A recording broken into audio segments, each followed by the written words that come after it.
Thank you. Good morning, distinguished guests, colleagues and friends. Welcome to today's session of the Solution Space, Resilient Agri-Food Systems as Climate Change Action.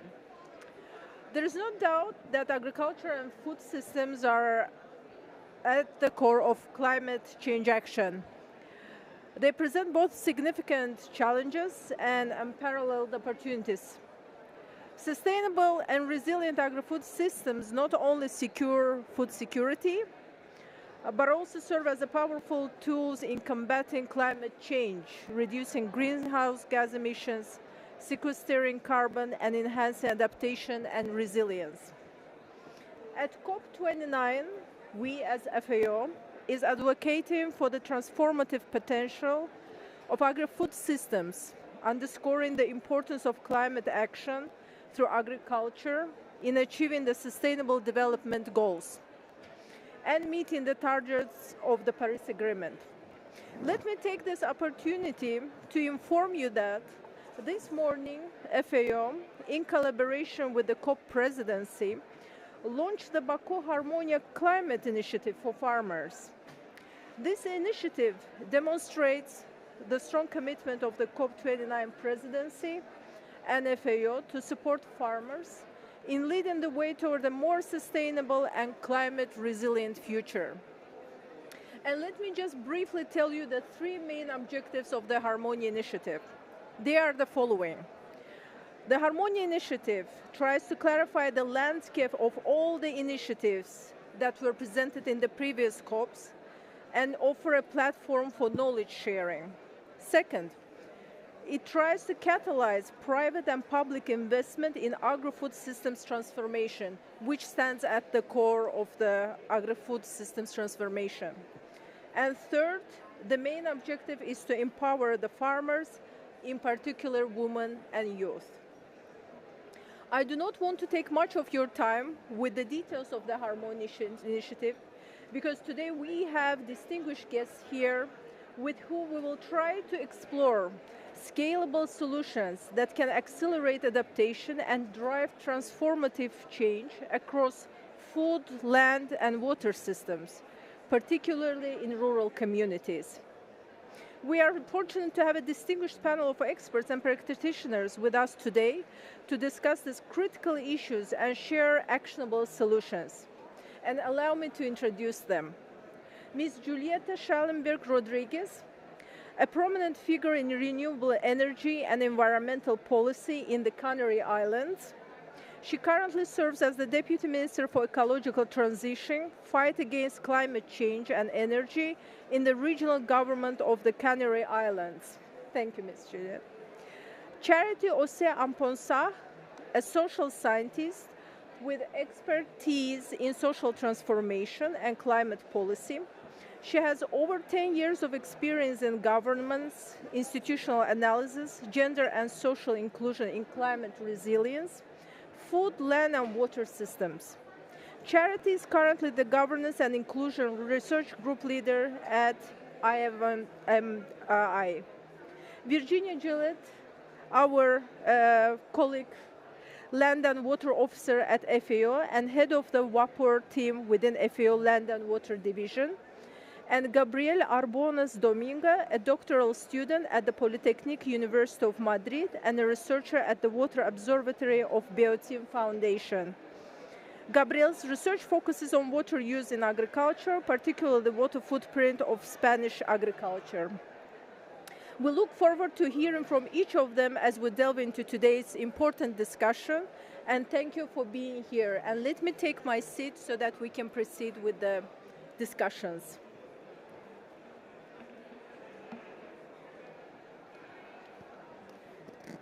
Thank you once again for being here. Let me start with you, Ms. Juliet Schallenberg. Given the Canary Islands' unique geographical and climatic challenges, what specific strategies have you implemented or are planning to implement to enhance the resilience of local food systems to climate change? Thank you. Thank you very much first of all, for the invitation to be here. I'm very glad to be here and to collaborate such an important topic as this one. As for us,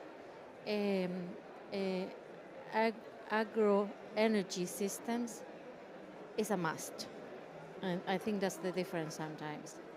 We are small islands in the middle of the Atlantic with a population of 2.2 million, 16 million tourists per year. 40% of our land is protected. We have one of the highest biodiversity in Europe. We have only 6% of food sovereignty. So we need to increase, we are aiming to have a 100% renewable electricity system by 2040. With all those facts, we can imagine that the Canary Islands is a territory where we have a lot of territorial pressure. There is a high pressure to build something in each corner of each island, more or less, where it's allowed. So if we want to increase our sovereignty in terms of energy and in terms of food, which I think is essential, we need to collaborate. We cannot think in boxes, in the territory like boxes. We need to think out of the box and coexist and use at the same time the land for different uses. And in this case, we have a strong policy in doing what we call agro-energy systems. One part of that agro-energy systems is what we call agrivoltaic. We think everyone knows what it is. It's the combination of agricultural cultivations with the use of photovoltaic in the same place. In that sense, we have two types of agrivoltaic in place. One is the photovoltaic on top of the greenhouses. We have most of our agriculture takes place in greenhouses, but we also encourage an open field with PV, which at the end is PV with larger structures that are also separated, where you can have two types of cultivation, one under the PV panels and the other one in between the lines. We will now promote, or we will co-finance now our first installations. We have already we had a subsidy call for agrivoltaic, and glad to announce that we got 5 installations for around 1 megawatt. So this will be the first of this kind in the Canary Islands. And the other thing we are working with is with the Ministry of Agriculture in making a regulation for the combination of use of energy and cultivation or agriculture, in not just in solar terms or wind, using also wind energy. So we have 2 years now for developing this regulation. We have already a draft of which cultivation areas could be used for PV farms, for agrivoltaic, and which ones could be used in cooperation with wind energy. So this is a little bit the landscape what we are doing now. I'm very glad that we have dedicated a lot of money to provide us with the first agrivoltaic systems, and that we are already on the road to this regulation, which I think is key and essential for small island developments if we want to decarbonize our islands, which is definitely what we want to do. Thank you very much, Ms. Juliet, for such a comprehensive answer. And indeed, building resilience in the Canary Islands food systems requires tailored strategies that address both the geographical constraints and the climatic variability unique to your region. So thank you for sharing those insights. It's inspiring to hear about the proactive measures being taken to address such complex challenges. Thank you very much. Let me address my next question to Ms. Charity Osalamon-Ponsa. Ms. Charity, from your research and work in Ghana and collaborations with international institutions, what are some local solutions or innovations you believe have the potential for scaling to address global water and climate challenges? Thank you so much for the question. So, coming from International Water Management Institute, we believe that agri-food systems are currently facing a lot of challenges, basically climate change, but also water scarcity. And therefore, we have worked enormously to provide a lot of solutions. I will talk about 4 main solutions. The first one, I would say, is water efficient irrigation methods.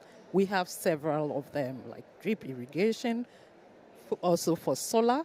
But what is unique is that these are not just your regular methods. These are tailored methods for specific smallholders to address their specific issues. So we have solutions that are tailor-made for females, for groups of farmers, for a whole community. So for example, I can talk about solar irrigation with a private sector partnership where we have segmented the markets for buying the solar, in that the farmers that are resource poor can have a service provided for them. So the service is affordable, the system is simple, it can be brought to the farmer's farm to do the work. We also have a group of farmers who are well-to-do in a bit, so they are able to purchase the setup and use it. So that is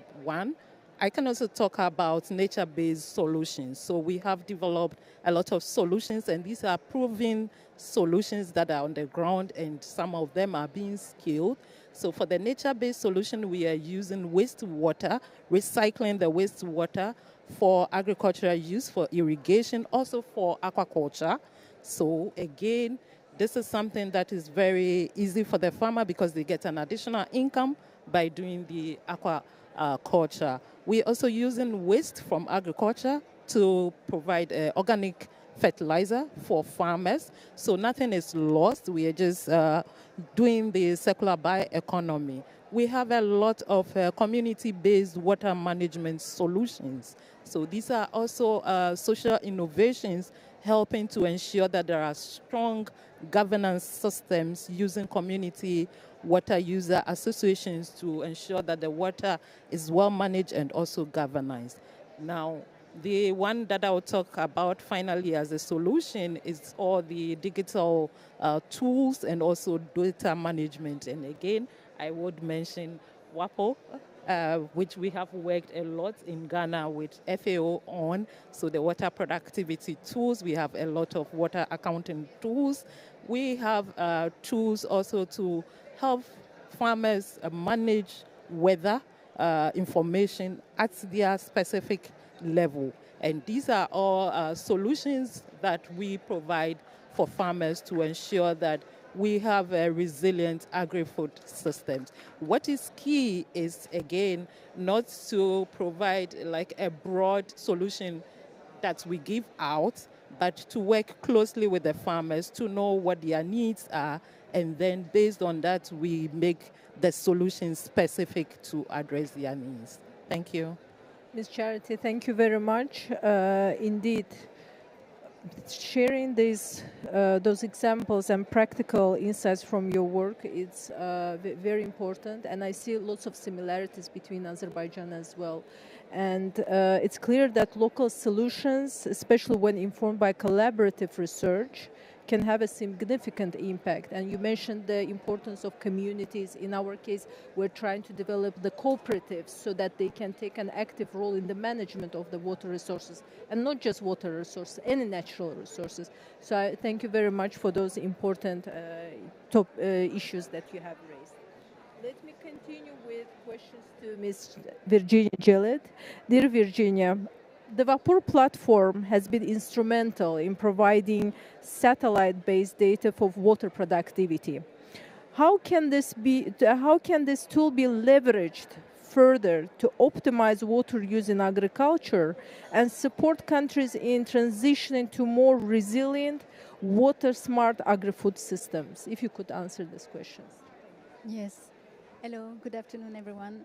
Yes, definitely. So maybe a brief presentation of the Vapor platform. So it's a open source platform that use open source algorithm using open source satellite data, and all this provides a different type of data on actual evapotranspiration and water productivity. And the idea is that we're having this data completely free at global level at a resolution of 300 meter, and then we also have it at 100 meter for Africa, the Near East, and a few other countries.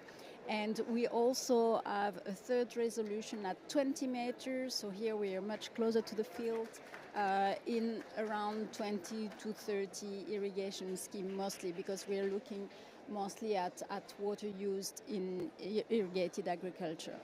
And what can be interesting, I think, is that all the different techniques that were discussed and mentioned before, we can use that platform to look into their results and how much they are actually improving water productivity in the field, whether you're using different drip techniques or different even fertilizer, whatever you're changing in your agricultural practice, you can use the platform to also inform about the results, to monitor whether your practices are actually improving and going toward the direction that you want to go.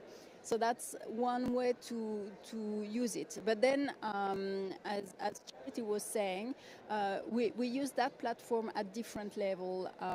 We have smartphone apps that are developed using the vapor data and that are used directly by the farmer. Again, very much aligned because IMI is a strong partner of the Vapor project, so very much aligned in the sense that we are really looking into what the farmer are needing and trying to help them in getting that information from the app. But then we can also think of other level like irrigation manager, irrigation scheme managers, they would need to understand how much water is coming into their irrigation scheme and which area is performing best. So again, we can use that platform to try to identify the area that have high water productivity, go in the field, try to understand what brings that high productivity, and the lowest the area where there is lowest productivity, and identified what's happening in the field that brings those differences and try to correct as much as possible. And then we can even think of using that type of information at national level. It can bring information for the agricultural component of SDG 6.1 on water use efficiency. Only the agricultural part, unfortunately, because this is based on the field area where industry and municipality, the other two components of this SDG, are not based on area, so we cannot use this platform or this type of data. But there's a number of other use of the data at national level that can be interesting. For example, the League of Arab States, they've been using the vapor data to identify how their water allocation is actually performing in terms of water productivity and where it would be best to place or to move their water to face the challenge that they have today. So that's a few examples, and I think I will stop here. Thank you very much, dear Virginia, for highlighting the role of the Vapor platform in advancing water productivity. Indeed, as you mentioned, this tool is extremely important both for farmers, but also in terms of the policy making. It improves the decisions in terms of the policies and where to direct and how to put up the strategies forward. So thank you very much. And let me continue with the questions for our PhD student, Gabriel Arbonos Dominga. Gabriel, your experience offers both a national perspective on Spanish agriculture and an intimate understanding of your farm in southern Catalonia. Could you highlight the key findings from your doctoral research on water use in Spanish agriculture, and specifically what solutions or strategies have emerged to address water challenges that could inspire broader adaptation across the sector? Yes, hello. Yes, the key finding of the doctoral research is that water is key in Spanish agriculture. We did analysis of 20 years, and yeah, it's quite contradictory because in one side we have a loss of rainfed area, but at the same time also we have a huge increase of irrigated area, especially in areas where irrigated land is already large, and also areas where the water scarcity is also prevalent. These areas are in south of Spain, Andalusia, Castilla-La Mancha. And the question is, how is that possible that in these areas where there is water scarcity, this irrigated land could increase so much in the recent years? And the question is, water irrigation technology, and also which kind of crops the farmers are investing. The farmers are investing in perennial crops, woody crops like olives, vineyards, almonds, and pistachios. And these trees or these crops allow drip irrigation and also agricultural techniques like control drip irrigation that can reduce a lot the quantity of water that you give to these crops. And also at the same time, the government of Spain has invested huge amount of money in the modernization of the Spanish agriculture. We need to see if this modernization has brought water savings, because at the same time we are making the water, or we're making irrigation more efficient, but at the same time we are making it larger. And in the second part of my PhD, we will analyze the water footprint in order to see really if this has been a saving of water or not. Also, we have seen also that the Spanish government has mobilized also alternative water resources like desalinated water, groundwater, and regenerative water. And we need to see exactly if this has huge economical and environmental impacts. Talking about my farm in Catalonia, I did research there that at the end I published a book, and the main results were that in one side we have an impact of floods, and on the other side we have an impact of droughts, and the farmers are really aware of these impacts, and they're already adapting to it. In one side, farmers regarding floods, they are constructing really traditional adaptation solutions like stone walls, drainage systems, and also improving the soil, because with these floods, the soil there is a really huge erosion of soil. And in the other side, regarding droughts, what is really important is to have a diversification of water sources, because if you rely just on water concessions, in one drought that happened last year, farmers were really not resilient to these droughts. But if you have, for example, wells, you have canals, that is a traditional system coming from the Arab era, you could be more resilient to these impacts. And at the same time, again, improving soil and other traditional techniques, also changing crops from hazelnut or other crops that really need water to traditional crops like carobs or olive trees. Thank you. Thank you very much, Gabriel, for sharing the initial insights from your PhD thesis, and I wish you the best of luck with the remaining part. And I guess you're completely right that it's not just about the modernization of the technology, but we need to also understand what are the environmental implications of every single modern technology that we apply, and we need to make sure that we don't have side effects or negative impact on the climate and environmental aspect. So let me continue with my question that I would like to direct to Ms. Juliet. Juliet, what lessons from your experience in the Canary Islands could be applied to other regions facing similar vulnerabilities due to climate change? You mean in terms of food also, or in general? Generally. Okay. Generally speaking, I think we are working on several aspects that where climate change is affecting us clearly, and that has also a clear effect in agriculture. We are facing two main problems, which is the water rise level. So the ocean is rising, it's coming into the land, but it's directly affecting people. We already have some floods, some high tides, where the houses of the people were completely invaded by water. We have also places now where the water comes and go over the streets, leaving some villages isolated. So this is one of the things we are working in. The other part is the heat waves. And the heat waves, we are working on the part of climate refugees. But this is something affecting also, and then on the other hand, we have also periods of no water at all. We never had this, we never been in the last decades a place characterized by high rains, but we used to have rains. Last winter we had no rain at all. So our agriculture is basically fed by subterranean underground water, and also now lately desalination water. If I could clarify the question, do you think that there are best practices that you have applied in the Canary Islands that can be applied to other regions of the world? So the practice that we are doing is, also coming, sorry, to that, is we are trying to avoid these situations that we are facing, and it's also something that will affect agriculture. And there's some things we can do in terms of climate, and we cannot change the climate, but we can adapt to that.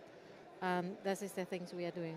In terms of population, affecting mostly population, what we are doing is this climate refugees. And basically, there are two kinds of refugees we can talk about. One is something when it's a heat wave, where we have like a net of infrastructures where people can go. When it's you are vulnerable, maybe you're a kid or very old, and you don't have air conditioning at your house, and it's very, very hot, we have a network of places where you can go, like, for example, a library, public libraries, places like that. So you can you have an app where you can go and say, okay, where can I go? I'm here. Where is the nearest place I can go? This is something that has been done in several cities in Spain. We are developing that. On the other hand, we are working on renaturalization. So we are constructing or building new areas, new parks with a lot of vegetation, with some water and some conditions that we say, okay, now the air temperature in these areas is a little bit lower than if you're on a road in the cement part of the city. This together with something we put in our law, we have a law for climate change and energy transition, which is have been rewritten by us and approved in July this year. We have also an indicator that is applied. It's an indicator of number of trees per square kilometers, and also per number of population. And we have now to adapt to make this happen, because the number of trees we have in the Canary Islands now is very low. So we have to adapt ourselves. So these are like practical things that you can do easily, and you can commit yourself to have a number of trees per square meter per number of population. You can commit yourself of doing the climate refugees. You can commit yourself to do a network of infrastructures where you can protect yourself from a heat wave. So there's, I think, and you can commit yourself also to identify what we have done, the most critical places where the sea level rise would most affect the population. And there's where we are working to build barriers, because at the end we have to protect the people. But there are other things we cannot do. We have a lot of kalima, so dust coming from the Sahara Desert. This is more and more often. This is affecting the agriculture. Also the heat waves is affecting the agriculture. We can protect ourselves by building more greenhouses and trying to let's say, control the conditions where the agriculture is taking place, because the outside temperature, the outside conditions we cannot control. So this is a little bit also what we are doing in terms of, we are aiming to have more intelligent greenhouses, not just by putting PV on top of them, but also that the greenhouses can isolate themselves a little bit more from the outside conditions, because it's getting definitely worse. And we are investing also in desalination plants for irrigation. Thank you very much for providing additional information about the solutions that you apply, and I'm sure that they can be applied in other parts of the world, and where they look suitable to the local, let's say, conditions. Let me continue with my question to Charity. Charity, what are the key factors for successfully scaling water-smart agricultural innovations from research pilots to widespread adoption? How can international collaborations aid in this process? Thank you so much. I think for me, the first thing that we need to do is to make sure that whatever we are providing as solution fits into the context. So issues around localization and also adaptivity of the solution. There are several solutions that scientists have provided. Example, in the context of Ghana, where because we were not very careful in understanding the context, we miss out some things, and therefore it's not fitting. The innovation does not fit, and people tend not to use it, especially when the project is over. So it is very important that for whatever solution, we understand the context for which that solution will be used. And that means that we have to have an inclusive way of designing even the solution from the beginning. We need to hear the voices of the people who will be using the solution. Women, men, understand the cultural norms and the meanings of those solutions and their use. Also, gender inequalities. All these are very complex issues, and it needs rigorous and careful scientific methods, particularly transdisciplinary disciplinary research methods, to understand really what is the context, what are the challenges for specific solution, and how do we go around it. It also requires building capacities or strengthening the enabling environment. Enabling environment including also policies and also incentives for using those solutions, because the solution is not just going into that community in isolation. We need incentives from like market incentives to make sure that there is availability of input and also output market, and that is able to support the uptake of the solution and also the scaling. One particular thing also is about the partnership, how the collaborations can help. I think we need stronger collaboration and effective partnership. Like, for example, UMI has had a very good partnership with FAO, but not only for international collaboration, to also scale that to local and national level stakeholders or organizations. So working very much aligning with the objectives of the country and also with the NARIS, the National Research and Extension Services, is very, very important. And I think that we can do that, but also supporting with knowledge, not only scientific knowledge, but ensuring that we have the traditional or the indigenous knowledge in the designing of the solutions, so that it's both knowledge is moving together and it's easier to upscale such solutions. So thank you so much. Dear Charity, I think you have touched upon a very important point, that success of the innovations often depend on their ability to be adapted to the local context, while ensuring that farmers have the resources and the knowledge to apply them. International collaborations can provide essential support by facilitating the exchange of expertise, resources, and funding, helping to overcome barriers such as limited access to technology or knowledge gaps. But you're completely correct that first and foremost, it needs to be based on the local context and tailored to the local needs. Thank you so much for that. Dear Virginia, FAO often emphasizes integrated approaches. How does the organization ensure that land and water management solutions are aligned with broader goals, such as improving the food security, reducing poverty, and enhancing climate resilience? Thank you, Enor. Well, FAO mandate, one part of his mandate is also about collecting data on natural resources. So the vapor platform I presented right before is part of that mandate in terms of data collection, as much as Aquastat can be for statistic on water and agriculture, for example. And I think really the idea is to have water integrated and water data integrated in as much of the national policy that we can.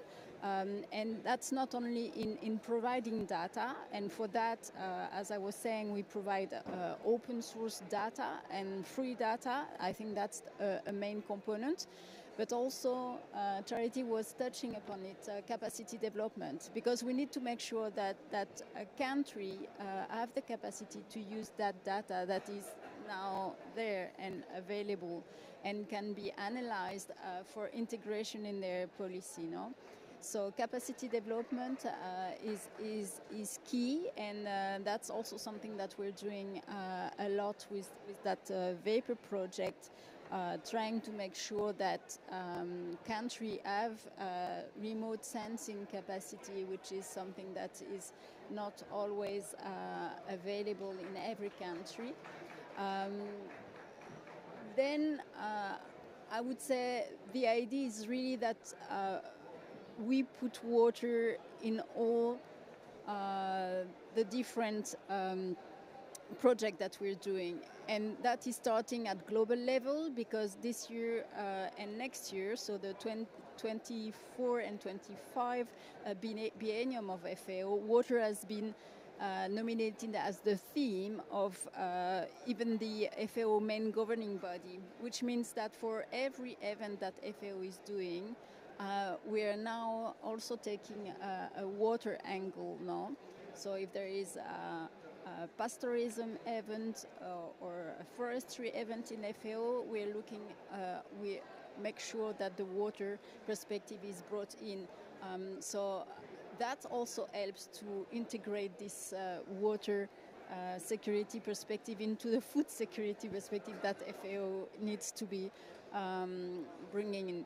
And maybe I want to mention one project that we're also starting, and actually starting also with FAO Azerbaijan here, which is the national water roadmaps.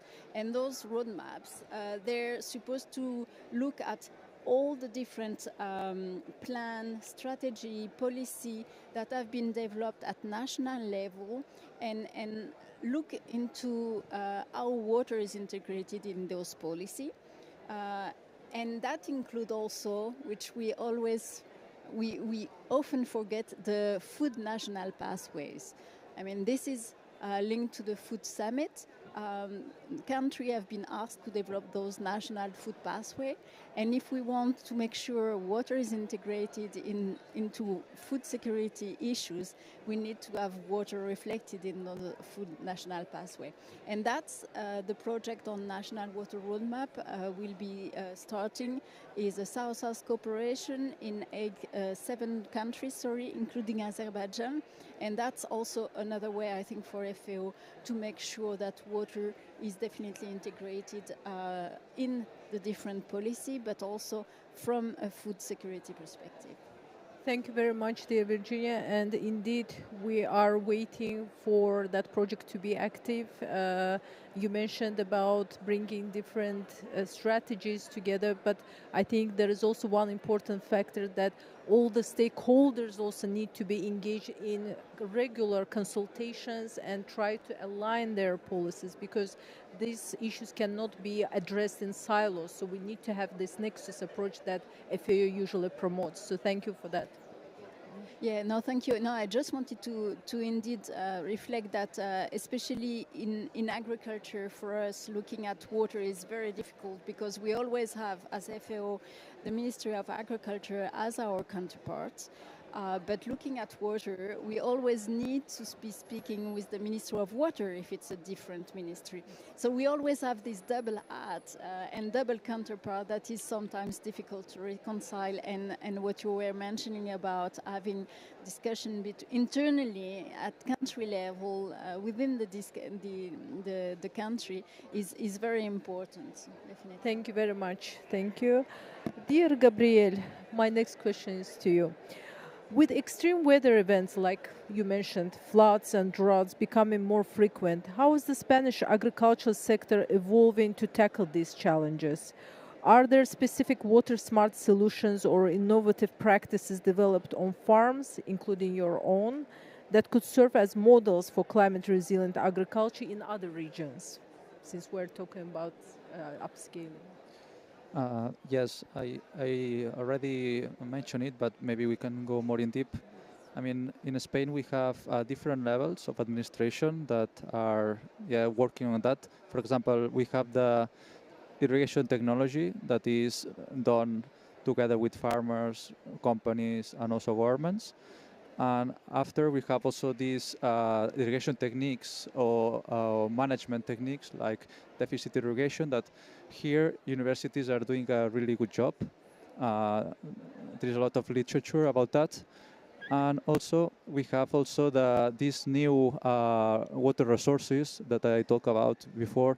We have the salinated water, we have the regenerative water that, for example, in my place in Catalonia, farmers are already using it, but we have a lot of problems because there is a lot of regulation. We need infrastructure. We have the problem of the price, and yet this is a solution that maybe cannot be applied everywhere, especially because of the price and the different quality of the water. Because some crops need a higher quality or lower quality of the water. And if we look closely to what happened in my farm or in the region where my farm is, I already mentioned we need to adapt to floods and also we need to adapt to droughts. Looking more specifically to droughts, I think that the traditional practices that they have already used for a long time, I think that are really interesting. I have mentioned before, the use of these canals.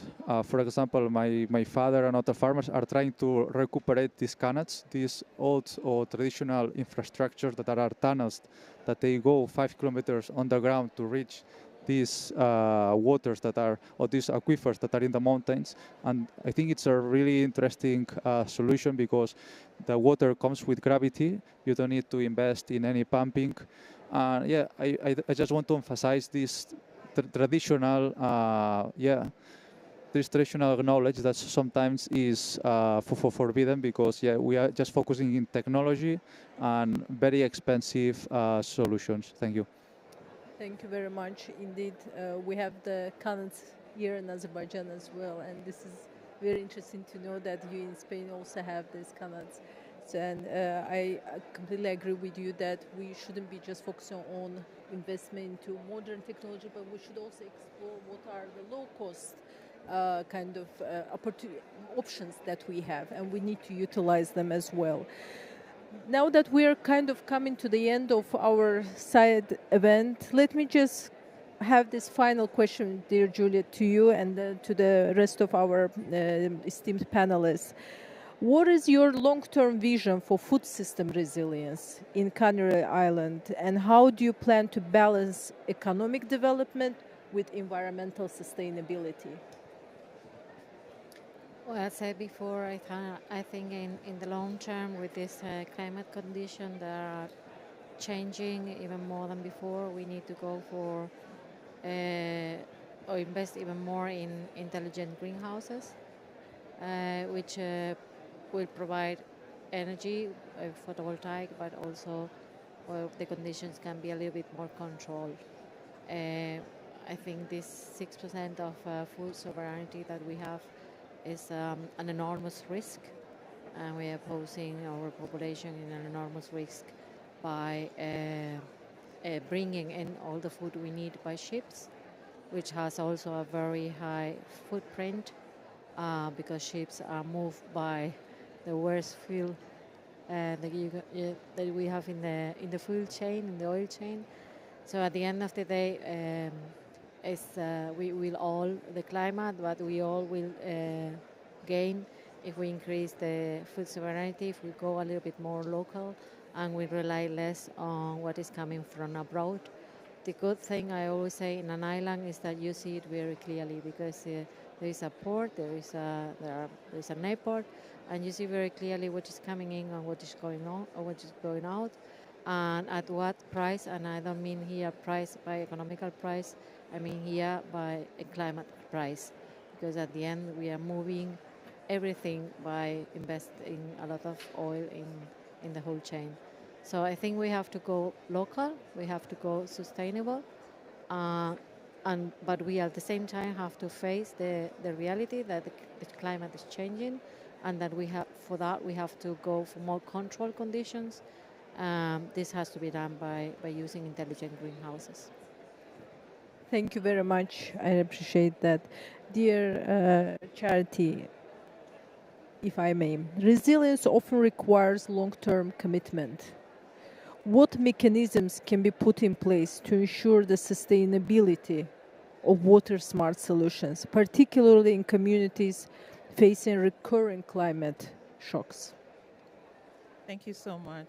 I think that in this discussion, we've already established that building capacity is very, very important. So I will not reflect on that. We have also established that market linkages are key, because if we introduce solutions and people start to increase their productivity, they need to be assured of a profitable market for the food. And also, of course, we have to make sure that we have good nutrition also coming from the food.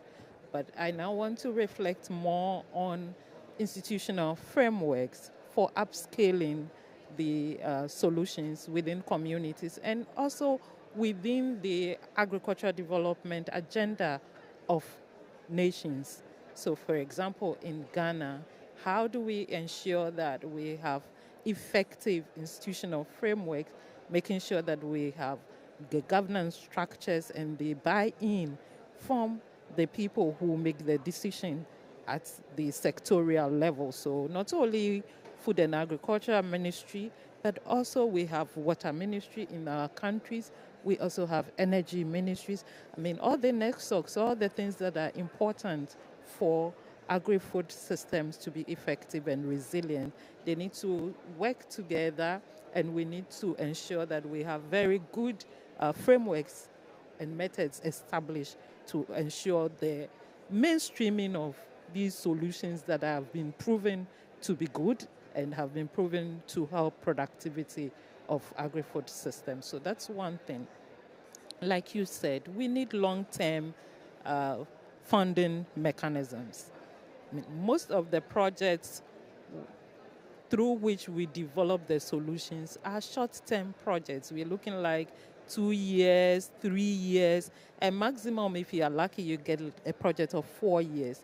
But you spend the first year doing all the inception things, recruiting, and even coming up with the clear log frame and all that. By the second year, when you start implementation, you do another 2 years, and then you get the solution, you start to upscale, then you need to end the project. So we need a kind of long-term financing mechanism that is able to bring all the different sectors together to work together to ensure that the good and proven solutions are well mainstreamed into the agricultural development system.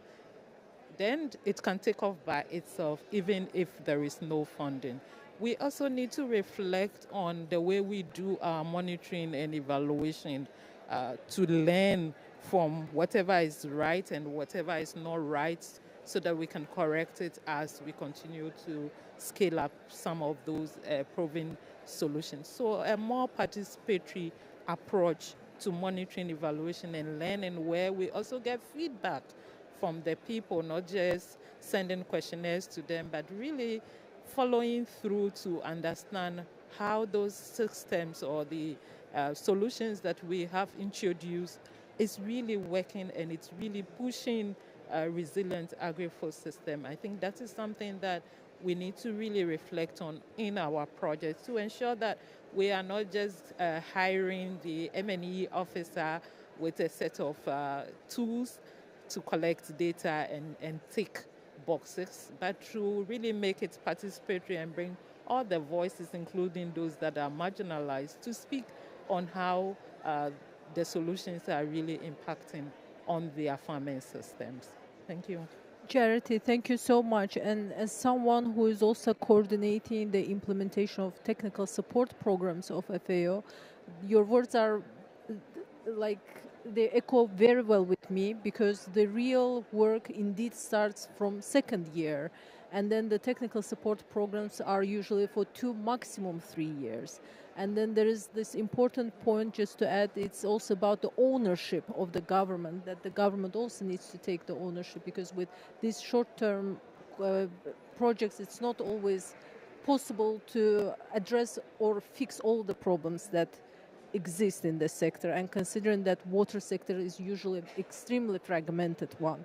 So thank you very much for kind of pointing those issues. Dear Virginia, the next question to you. How can FAO support countries in integrating water smart solutions into their national agricultural policies and strategies to enhance both productivity and sustainability in agri-food systems? Yeah, thank you, Enor. I think I already mentioned data. I think it's absolutely needed, and one of FAO's mandate as evidencing and documenting the project and where we're starting from and where we want to go. Capacity development, we mentioned a few times, and I wanted to come back to a third point that I think was mentioned by both Charity and Gabriel, which is traditional knowledge. I think it's very important that we focus on traditional knowledge, and that will help us to integrate better. I think also because mentioning an FAO project that is on water tenure, and I know that is very close to people in the room. Water tenure is a concept where we're looking at informal and customary water rights. For me, it rings different bells, but one is by making sure we have the customary water rights identified, means that when we're looking in terms of data at water balance, we have more accurate water balance, because we reflect those customary water rights in the water balance, which we are not usually. Usually they are just completely ignored. And that brings some error in our water allocation, because water disappeared. No, it doesn't disappear. It's just used by someone we have not taken into account. And I think that is important. And that is very relevant when we speak of climate change and water security, because then we know where the water is going and who will be affected too. And that I think important also for water security and for climate change. We already heard it, and I won't say it again, but I think different examples showed that those traditional knowledge were not having any energy needs, for example, in Canats, and we can't beat that.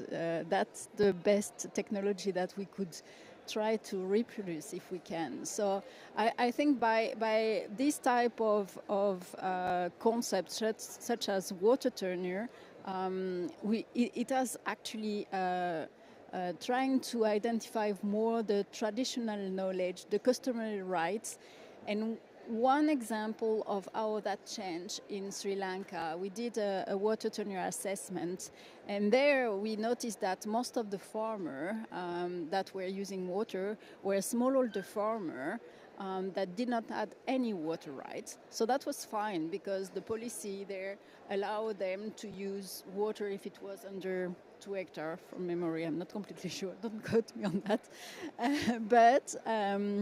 But then the government, when they saw that, they realized that indeed that was taking up a large part of the water. But food security, especially 2 years ago, was a crucial issue in Sri Lanka. And they decided to change the policy and to integrate those needs so that they were recognized really. And that's just through a water turner assessment. So that's something that is very powerful to recognize all water users, and I think that is also very much recognizing traditional knowledge. Thank you very much, Virginia. Indeed, it's very important to focus not only on written rules and regulations, but also take into account those customary rights and informal, let's say, rules that present in most of the countries, and only by incorporating them we can have a full picture which can improve the policy making in both in the food sector and water sector. And just very briefly, Gabriel, what role do you see for public-private partnerships and farmer-led innovation in accelerating the adoption of water-smart, climate-resilient agricultural practices in Spain? Yes, I think that the key is to overcome the gap, and the gap in 2 ways: the gap between farmers and government, and the gap between researchers and farmers or companies. In the first example, I think that the technicians and the staff that works, for example, in cooperatives, in water communities, in farmers association, is key to bring regulations or to bring innovations really to the farm level, because really is the people that really farmers trust.